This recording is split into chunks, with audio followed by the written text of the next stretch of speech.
Eu sei que é difícil esperar, mas Deus tem um tempo para agir e para curar. Só é preciso confiar. Se a cruz lhe pesa, não é para se entregar, mas para se aprender a amar como alguém que não desiste. A dor faz parte do cultivo dessa fé, pois só sabe o que se quer quem luta para conseguir ser feliz. Não desista do amor, não desista de amar. Não se entregue à dor, porque ela um dia vai passar. Se a cruz lhe pesou e quer se entregar, tal como Sirineu, Cristo vai lhe ajudar.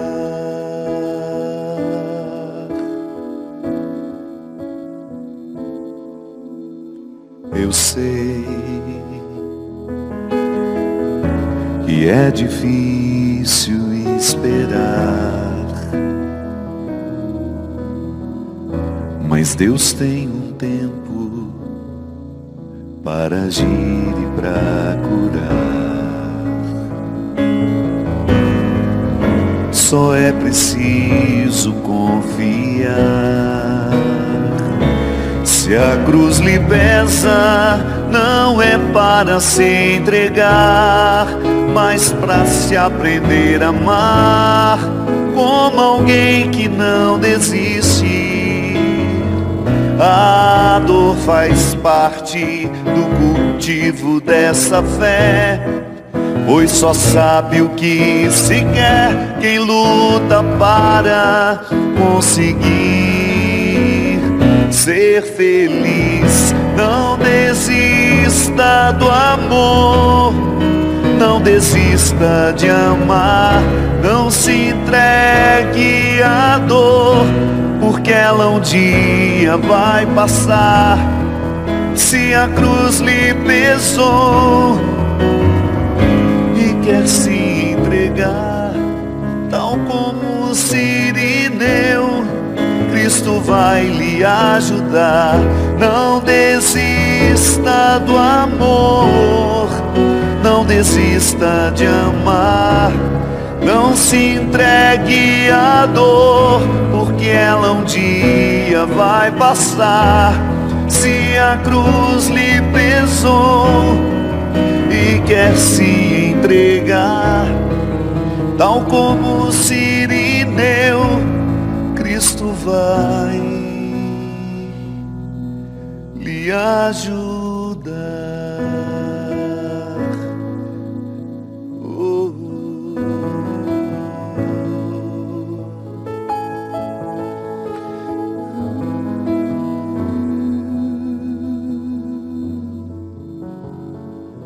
Muito boa noite, é com muita alegria que nós começamos mais um programa Direção Espiritual.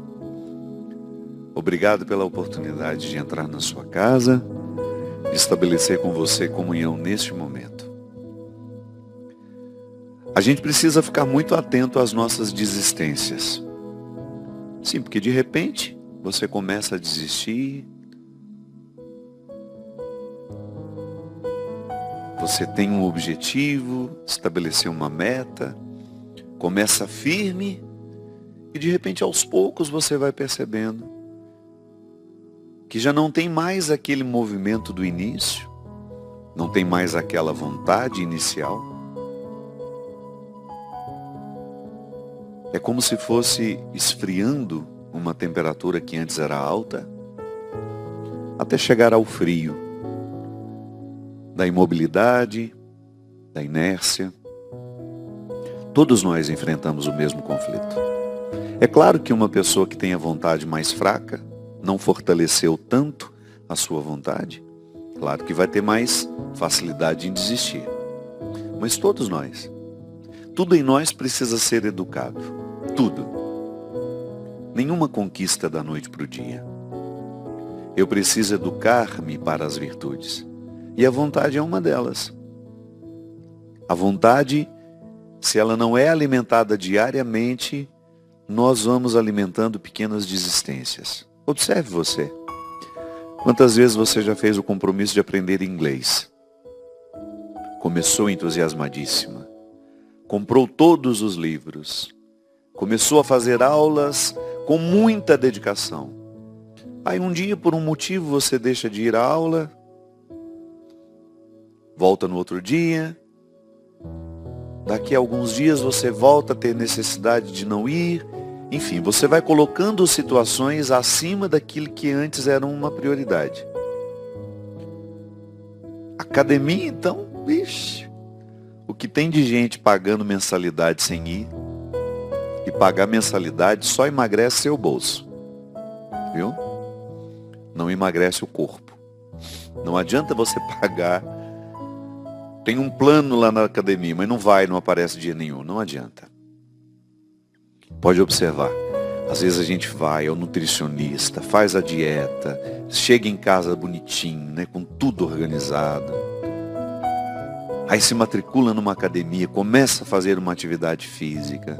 Na primeira semana, né, tá às mil maravilhas. Aí daqui de repente começa a inventar uma desculpa, outra ali, aqui, ali. E porque a vontade não está devidamente fortalecida, nós vamos desistindo sem perceber. E depois de ter faltado muitas vezes, você relativiza.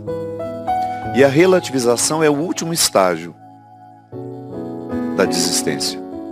Quando você relativiza um valor, você começou a intensificar o processo da desistência. Minha gente, nós somos todos iguais. Se nós sentássemos aqui agora e cada um falássemos do que a gente se propõe e não faz, então não se sinta o pior ser humano do mundo. Nós somos também parecidos com você. Pode ser que você esteja desistindo em outras áreas diferentes das minhas. O fato é que todo santo dia você corre o risco de desistir de projetos importantes, inclusive a vida. Se a gente não fica atento, a gente começa a desistir da vida. A gente vai se entregando a processos de autodestruição. Já cansamos de falar aqui. Esses processos de autodestruição estão muito associados às nossas mágoas, aos nossos ressentimentos, àquilo que nós alimentamos sob formato de fracasso. Vamos perdendo a vontade vai ficando cada vez mais fragilizada, sem protagonismo, e de repente estamos ali, aparentemente vivos, mas sem nenhuma vida dentro de nós. O que nos mantém vivos são os projetos.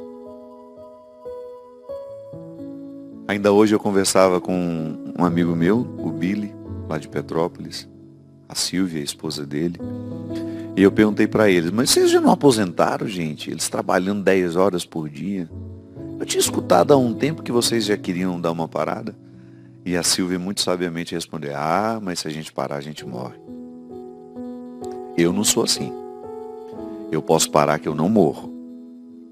Tenho uma facilidade imensa de lidar com o ócio. Tenho uma facilidade imensa de não ter o que fazer. Que quando eu não tenho o que fazer, eu me ocupo com aquilo que eu quero fazer. Quantas vezes eu gastei longos anos da minha vida com muitas obrigações. Não estou dizendo que a gente não tem de ter obrigações. Temos de ter sim. Não há possibilidade de vivermos e edificarmos projetos se a gente não vive as obrigações que são desagradáveis. Agora, o desagradável precisa estar unido àquilo que eu quero para mim. O desagradável, sem que aquilo me edifique, aí é morte. Então todos nós, nas escolhas que nós vamos fazer, nós teremos de lidar com situações difíceis, difíceis mesmo. Acordar cedo todo santo dia. Então quando eu declaro, hoje é o dia do ócio, o meu ócio é criativo. É o dia que eu vou ler, é o dia que eu vou ver um filme que eu quero. Sempre ocupando de uma forma criativa para que eu me mantenha vivo, para que depois eu dê conta das minhas obrigações. Sim, quando nós não temos um projeto, e a Silvia e o Billy estão cobertos de razão, se eles descobriram que se pararem eles morrem, tem que continuar. Claro, identificando a justa medida.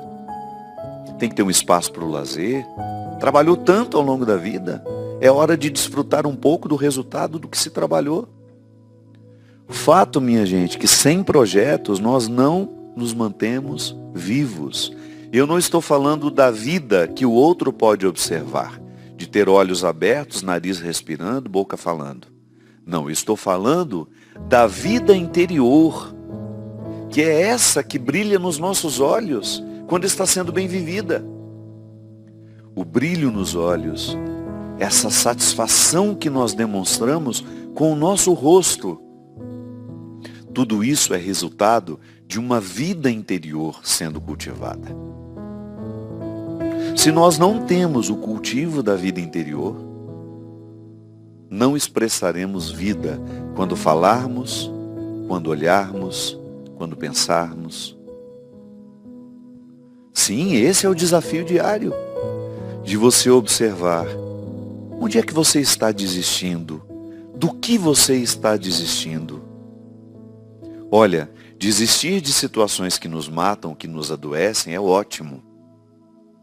Eu tenho encontrado muitas pessoas que estão revendo os seus trabalhos, revendo as opções que fizeram, profissionais, optando por trabalhar menos, ganhar menos, não tem problema, mas viverem melhor. Então, desistir daquilo que de fato merece a nossa desistência é ótimo. Eu estou falando de desistências de situações vitais, importantes para a nossa realização. Como desistir do conhecimento, por exemplo. Se eu entrego os pontos, minha gente, se eu não pego um livro para me atualizar, daqui a pouco tem um outro profissional que é muito mais capacitado do que eu, embora tenha feito a mesma faculdade. Médicos que não se atualizam, advogados que não se atualizam, psicólogos que não se atualizam, padres que não se atualizam, cozinheiros. Eu preciso, se eu quero ser um bom cozinheiro, eu estou sempre me atualizando. O fato é que todos nós temos situações a serem aperfeiçoadas.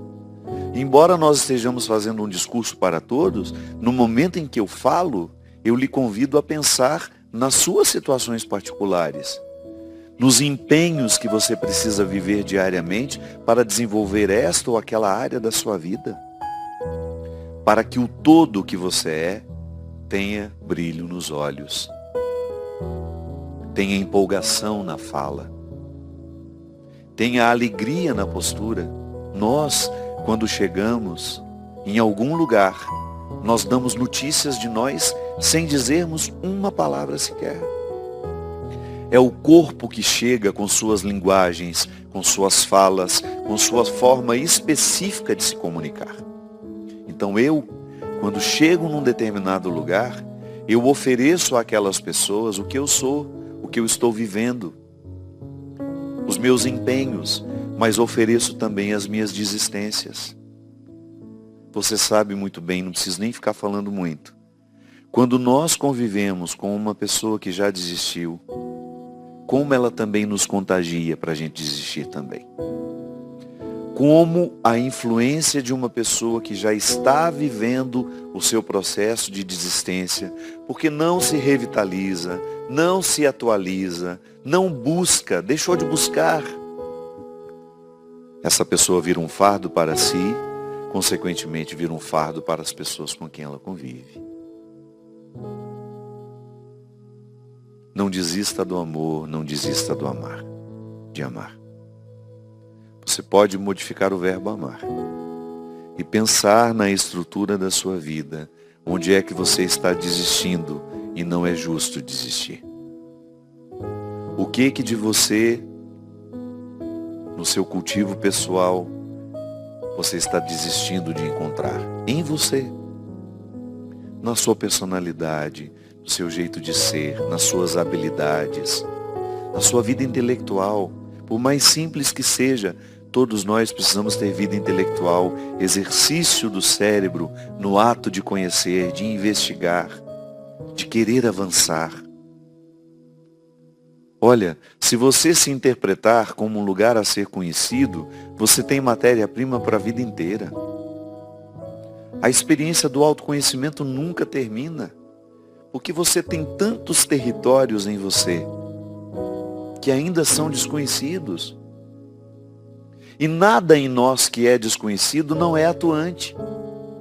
Isso deveria nos preocupar. Nada do que em nós é desconhecido não é atuante. Eu sou movido por situações, por necessidades que eu não conheço.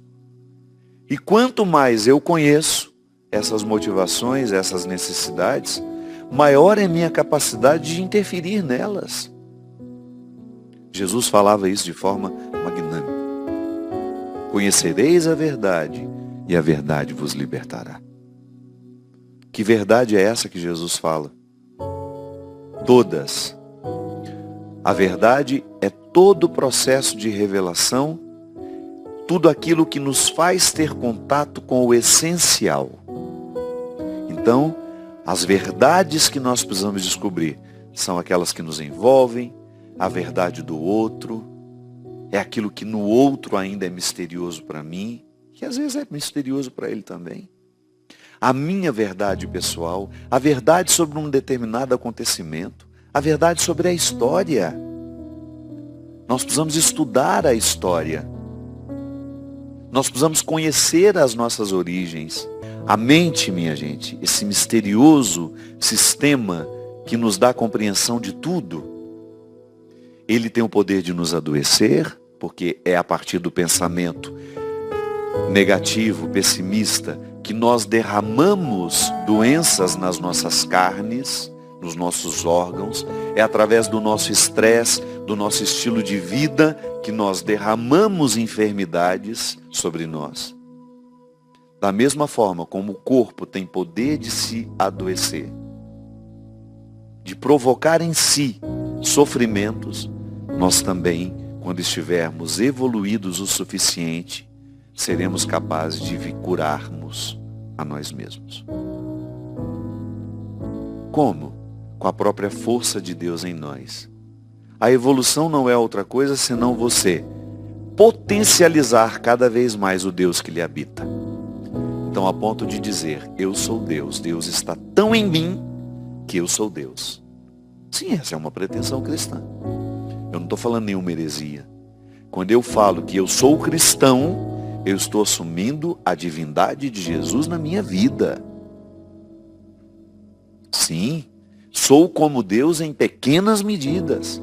O Deus está presente em mim, me dignificando. Eu tenho a dignidade divina em mim.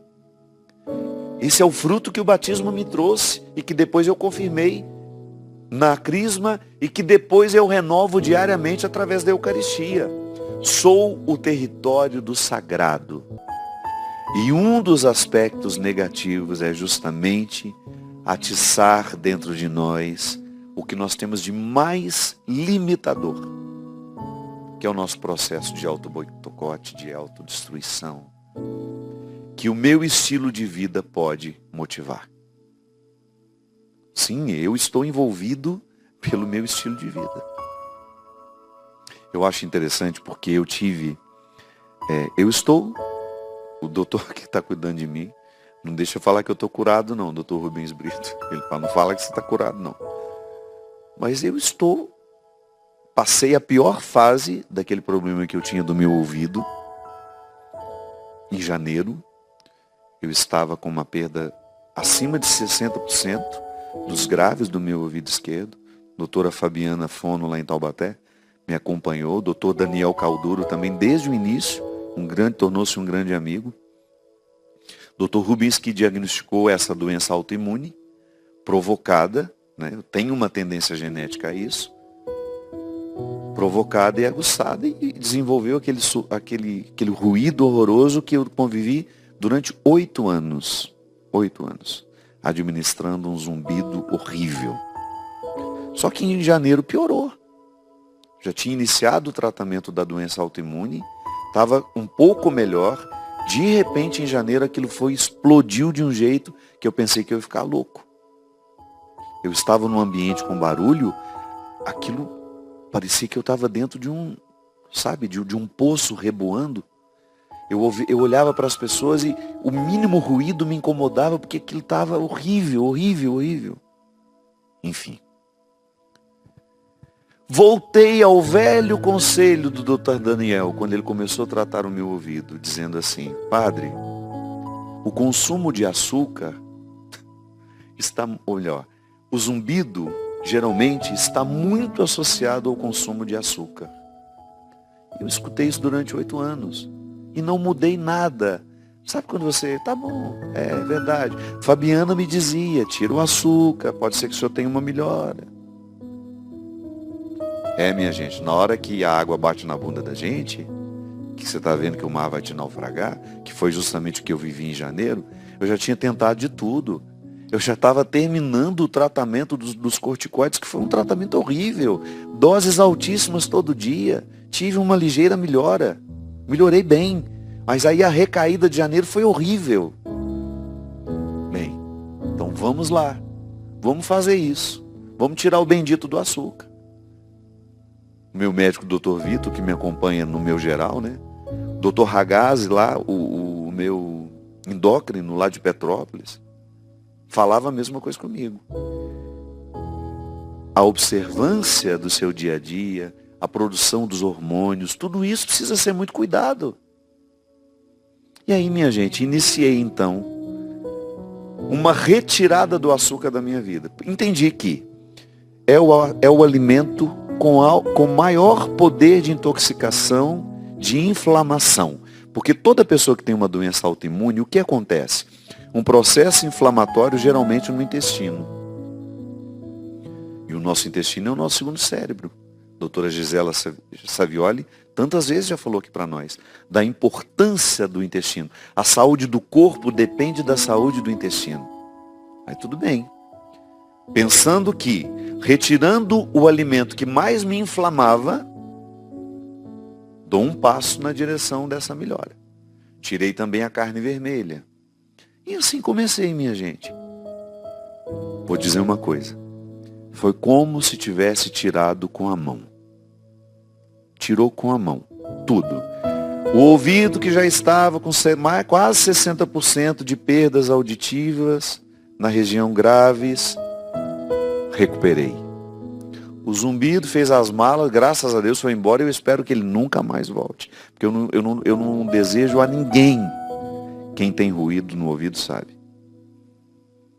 Então, quando eu tive uma desistência positiva, tá bom, vou desistir de comer doce, que eu tanto gosto. Ah, tem outras opções, adoça com xilitol, adoça com não sei o quê. Vamos então, vamos experimentar. Tirei o alimento que me intoxicava, que me inflamava. Foi difícil? Foi. Eu precisei desistir daquele estilo de vida para assumir uma nova forma de viver. Com muito mais cuidado com o que eu coloco no meu organismo. Eu sempre fui muito cuidadoso com a minha saúde. Mas me faltava esse passo. Se é o alimento que mais causa câncer, se é o alimento que está intimamente ligado às doenças cardiovasculares, que às vezes a gente tem uma ilusão que é só a gordura, não, o açúcar. O docinho que a gente está acostumado desde criança, era ele que estava me adoecendo. Tirei, minha gente, foi como tirar com a mão. Então toda vez que eu vejo um doce de leite, que eu tenho aquela vontade de comer, eu lembro. É inteligente pedir? É inteligente pedir a mim mesmo que me ofereça isso? Não. Vou partir para outras opções. Vou buscar os doces que não têm açúcar. Vou buscar alimentos que possam de alguma forma ter um prazer em comer e não me fazer tão mal.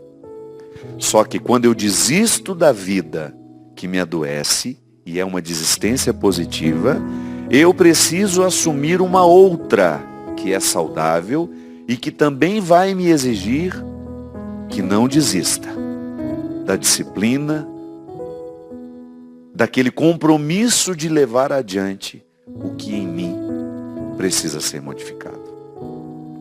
Portanto, minha gente, as nossas desistências começam na mesa, nas dietas que a gente precisa fazer e nunca faz, nas alterações. Por exemplo, eu sei que o álcool me faz mal. Para que eu vou beber até socialmente? Não quero. Já sou tonto por natureza. Não preciso beber para ficar tonto. Já nasci tonto. Então, meu pai tinha essa expressão. Ele falou, eu não gosto de beber, eu gosto da tontura. Achava bonitinho ele falar, tadinho. Ele falava, se eu tivesse um jeito de ficar tonto sem beber, eu só queria tontura. Então, essa tontura eu já nasci com ela, graças a Deus. Eu estou sempre me divertindo. Estou sempre vendo uma coisa engraçada. Estou sempre rindo de mim mesmo. Então, estou de bem com a vida. Para que eu vou julgar no meu organismo? O meu exame genético, Christian, identificou que o álcool, para ser metabolizado no organismo de uma pessoa normal, às vezes de 6 a 8 horas. Você bebeu alguma coisa de álcool, aquele álcool vai circular, vai intoxicar o seu fígado, o seu pâncreas, tudo aquilo. O intestino, todo esse peteco que nós somos.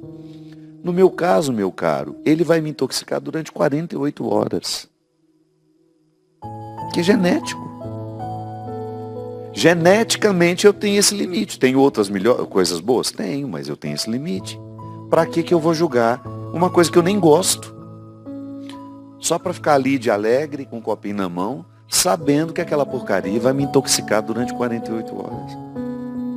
Então, às vezes, a experiência do autoconhecimento, inclusive do corpo, da nossa genética, daquilo que nós somos, vai nos ajudar a tomar decisões favoráveis.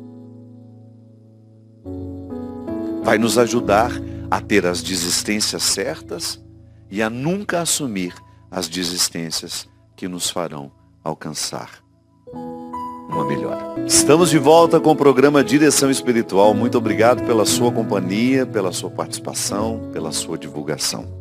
Boa noite, Christian. Por onde você andou, querido? Hoje, quando eu cheguei, eu falei, feliz ano novo, Christian. Não sabia se eu já tinha visto ele esse ano. Deve ter mais ou menos uns 4 meses que ele não aparece, não tem? 6 meses? Ah, não, Christian. Não, ela que está dizendo.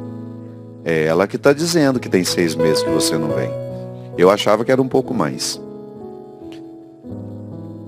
Minha gente, essa semana eu estarei em Fortaleza, agora na próxima sexta-feira, lá no Aleluia, que é a maior festa, eu acho que é o maior festival católico de música do mundo. A comunidade Shalom, como sempre, oferecendo este momento de evangelização tão único, tão bem preparado. Eu me sinto muito feliz, muito orgulhoso de ser mais uma vez convidado para estar. Então a minha apresentação é na próxima sexta-feira, às 22 horas, lá no condomínio espiritual o Irapuru. São esperadas mais de 300 pessoas lá. É uma festa muito grande. 300 pessoas? Não, 300 mil. 300 é o show. Quando eu estava começando, que não tinha nem 15 pessoas, geralmente. E no sábado, nós estaremos no Rio Grande do Norte. Estou com saudade do Rio Grande do Norte. Tem muito tempo que não vou. Estarei lá no do Rei Casa Show, em Currais Novos. Você que é de Currais Novos e região, esteja comigo aí na casa do Rei Casa Show, a partir das 20 horas. E depois, no domingo, eu estarei em Limoeiro, no meu querido Pernambuco. A área externa, Parque de Exposições, Dr. Emílio Cavalcante, a partir das 18 horas. Então, no domingo, dia 28, em Limoeiro, no estado do Pernambuco, a partir das 18 horas, na área externa do Parque de Exposição, Dr. Emídio Cavalcante. E nós estamos hoje com muita alegria lançando a nossa peregrinação de janeiro e fevereiro, que será uma região da Espanha que nós nunca fizemos. Você que sempre viaja comigo sabe o quanto eu gosto dessa viagem de janeiro, que é uma época que eu gosto muito de ir a Portugal. E este ano nós teremos um trecho maior pela Espanha. Nós vamos sair no dia 24 de janeiro, já passaram as festas, você já despachou as crianças, você já está tranquila, podendo viajar. Nós vamos embarcar no dia 24, vamos para Madrid. Depois de Madrid nós vamos para Toledo, vamos para Córdoba. De Córdoba vamos para Granada. De Granada vamos para Sevilha. Sevilha vamos para Monsaraz. Depois iremos para Évora, já em Portugal. De Évora vamos passar pela Serra da Rábida. E depois estaremos em Lisboa durante 3 dias. Então você é o nosso convidado. Janeiro é uma época de férias. Programe-se para estar conosco. Essa peregrinação vai ser muito especial. Serão 12 dias de muita convivência, de espiritualidade e também de vida cultural. Nós temos necessidade, né, de alimentar a nossa alma. E as viagens, as peregrinações são belas oportunidades que a gente tem de fazer isso. Ligue para o telefone que aparece na tela ou ligue amanhã para falar na Obra de Maria, que organiza as viagens junto com a Canção Nova. Eu quero dar uma continuidade naquilo que eu estava dizendo para vocês, de como é importante nós termos a experiência do autoconhecimento. Naquilo que diz respeito à nossa vida emocional, é importante eu ter cada vez mais um contato com os meus conflitos, com a minha história, para eu ter condições de entender melhor o momento presente, mas eu também preciso fazer a experiência do autoconhecimento físico. O autoconhecimento físico, ele é primordial para eu saber lidar com o meu corpo. O que me faz bem, o que me faz mal. É como a gente ser alérgico, né? Ou melhor, é como a gente ser alérgico, não. É um exemplo bastante interessante. Quando eu sou alérgico, significa que eu gosto daquele alimento, mas o alimento não gosta de mim. Essa é a inadequação da alergia, né? Eu gosto do alimento. A Cidinha, por exemplo, adora um leite. Não gosta? Mas toma, o que acontece? Vira rainha, fica sentada no trono 3, 4 dias. Um pouquinho de leite que a Cidinha toma. Cidinha é minha querida amiga, minha cuidadora. Eu sou idoso, ela já é minha cuidadora. Focaliza ali a Cidinha. Pessoa que cuida de mim como se fosse um filho. Ela tem por mim um carinho de mãe. Tá ali, ó. Essa é minha querida amiga Cidinha. Cidinha tem uma intolerância ao leite. Ela gosta do leite, mas o leite não gosta dela. Você tem alguma, Ziza? Ziza está aqui hoje, porque a gente gravou o programa da semana que vem. Aliás, um programa maravilhoso, imperdível. Você não tem alergia nenhuma? Você tem, o Christian? Você não gosta? Algum motivo tem. Pode ter certeza. Quando a gente não gosta, algum motivo tem. O Christian deve ter alergia à classe econômica. Nos voos internacionais. Não é? Você deve ficar todo empolado se precisar ir na classe econômica. Todo mundo fica, como diz o Evas, na cachorrada. O Christian, se você coloca numa classe econômica, numa viagem internacional, ele empola todo, que você precisa quase que tirar ele do voo.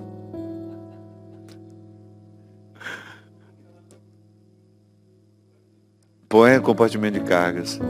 Então existem alimentos que você sabe que você não pode, por mais que você goste. E é interessante porque quando você começa a fazer esses exames, e hoje nós temos muitas possibilidades, né? Tá certo que às vezes alguns exames são muito caros, veja se seu plano de saúde cobre ou não, mas alguns, minha gente, eles são um investimento que a gente precisa fazer, porque vai determinar a qualidade da nossa vida. São exames muito bons. Eu tive um contato com um conhecimento sobre mim que o exame me proporcionou, inclusive para identificar a tendência genética que eu tenho a ter depressão. Que é uma coisa interessante, né? Porque quando o médico fez a leitura do meu exame, ele começou a fazer algumas perguntas em relação aos meus familiares e eu pude entender tudo. Por que que existe uma tristeza tão arraigada nos meus familiares, uma tendência ao suicídio, uma tendência à tristeza mais aprofundada? São características genéticas. O que é uma característica genética? É aquilo que nós trazemos em nós, querendo ou não. Eu não tenho como escolher. A minha carga genética me foi dada pelos meus ancestrais. A sua carga genética está aí em você e você não tem como mudá-la. Você não tem como dizer, eu não quero isso para mim. Diferente de um comportamento. Só que aquilo que geneticamente você pode ter não significa que você terá. Para eu desenvolver uma doença que eu posso ter, eu preciso criar os gatilhos para isso. Então, quando eu tenho um conhecimento de uma doença que eu posso ter, eu vou ficar mais atento àquilo que pode desencadear. Então, digamos que eu tenho uma fragilidade no meu fígado. É uma característica genética. Meu fígado não funciona muito bem, vai ter uma tendência a desenvolver isso com o tempo. Tá bom? Então eu vou adotar desde já um estilo de vida para favorecer o meu fígado. Se eu tenho uma tendência a ter Alzheimer ou doenças, né, de demência, isso, aquilo, eu vou exercitar, fazer de tudo para que eu não desperte o gatilho daquela doença. É igual a depressão, minha gente. A depressão, se você vai observar o processo de cada um, e claro, isso é muito particular, você vai ver que aquela pessoa pode ter tido um gatilho que desenvolveu a doença, que desencadeou a doença. Às vezes nós temos um processo que foi iniciado pela perda de um familiar. A perda foi tão dolorosa, foi tão difícil, que após ter vivido aquele luto, eu desenvolvi a depressão. Perda de emprego. A vida vai oferecendo o tempo todo os gatilhos. Então há muitas coisas que eu não tenho como evitar, não está no meu controle. Então eu não tenho como evitar que uma pessoa morra, eu não tenho como evitar viver uma decepção, eu não tenho como evitar uma traição, não tenho como evitar a partida de uma pessoa que eu amo. Agora, eu tenho na administração da minha vida a oportunidade de escolher muitas outras coisas.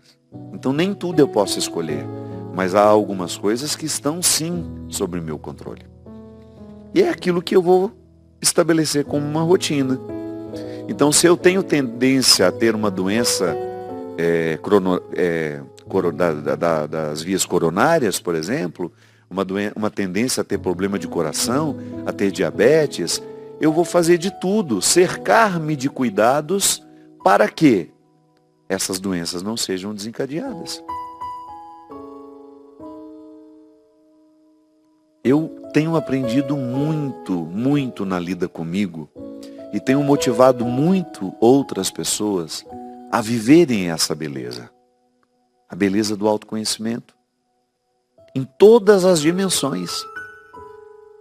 Seja nessa lida que você tem com os seus sentimentos, com as suas emoções, com a sua história, ou seja, na lida com o seu corpo. Ô Bia, prepara um microfone para a Ziza, que depois eu quero que a Ziza venha aqui bater um papinho comigo. Vai ser até em pé mesmo, pode ser, Ziza? A experiência do autoconhecimento é necessária demais, demais. Porque é ela que vai justamente dar-nos autoridade na lida com tudo isso. Então você sabe exatamente que as suas desistências podem comprometer a qualidade da sua vida, como as suas insistências também podem qualificar a sua vida. Boa noite, Zia. Você vai estar com esse mesmo vestido semana que vem? Eu vou, né, gente? Agora a gente vai ter que mostrar, né? Olha, o Christian ele fez... também está com a mesma casaca. Não, ele está com a mesma blusa, ele só vestiu um casaco diferente. É, gente. A camisa dele, se você prestar atenção, semana que vem é a mesma. E eu também, a mesma camiseta que eu tô no programa da semana que vem.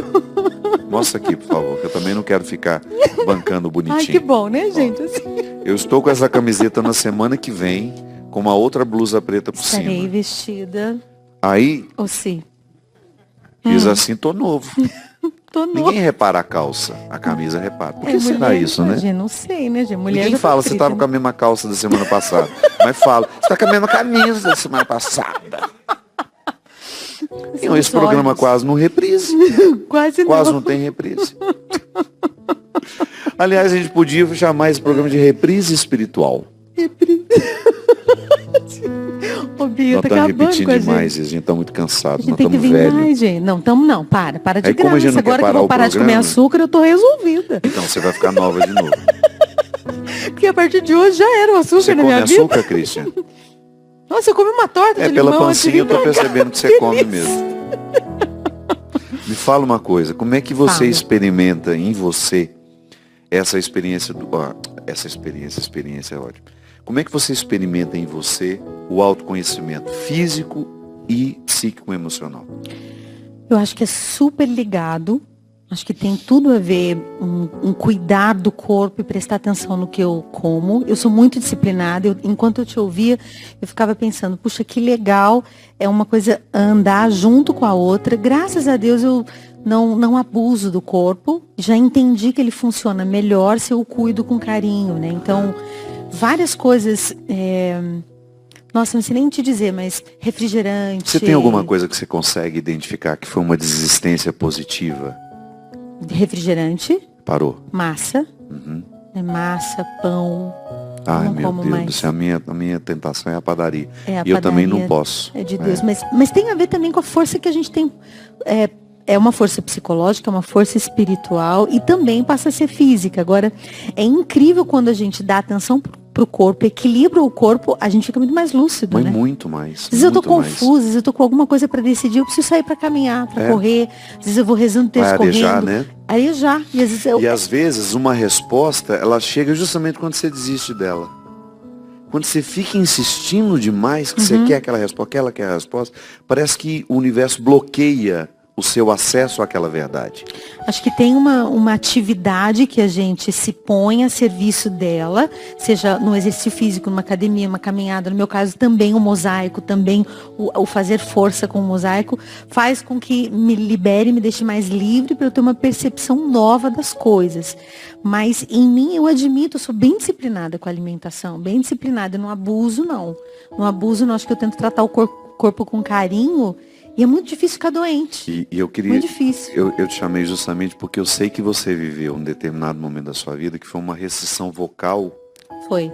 que foi radical, né? Você Foi. precisou ficar praticamente calada durante Fiquei um 4 tempo. meses. 4 Olha meses isso, sem gente. falar. Porque senão você não falaria no futuro, né? Não, eu tinha um nódulo fibrótico, fenda em ampulheta, era um nódulo muito grande e eu precisava passar por uma cirurgia. Olha que nome chique, ela tinha uma fenda em ampulheta. É uma fenda em figura. E nódulo fibrótico. E para que a intervenção cirúrgica fosse a mínima possível, não corresse risco de dano na prega vocal, eu precisava fazer muito exercício da fonoterapia e ficar calada. Então eu fiquei no bilhete 4 meses. Que deve ter sido nada fácil, né? Eu acho que foi quando eu fiz as músicas mais bonitas da minha vida.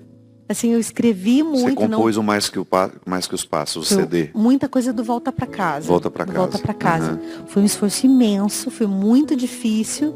Mas é aquela coisa quando você domina algo que está fora de você, que é um alimento, ou a palavra, ou o diálogo, ou estabelecer uma relação, aquilo não te domina mais também, né? Você passa a ser dono de si, senhor de si, em um lugar onde muitas vezes a gente nem se percebe prisioneiro. Então, às vezes a gente não diz não para as coisas porque nem conseguiu perceber que precisa dizer não, né?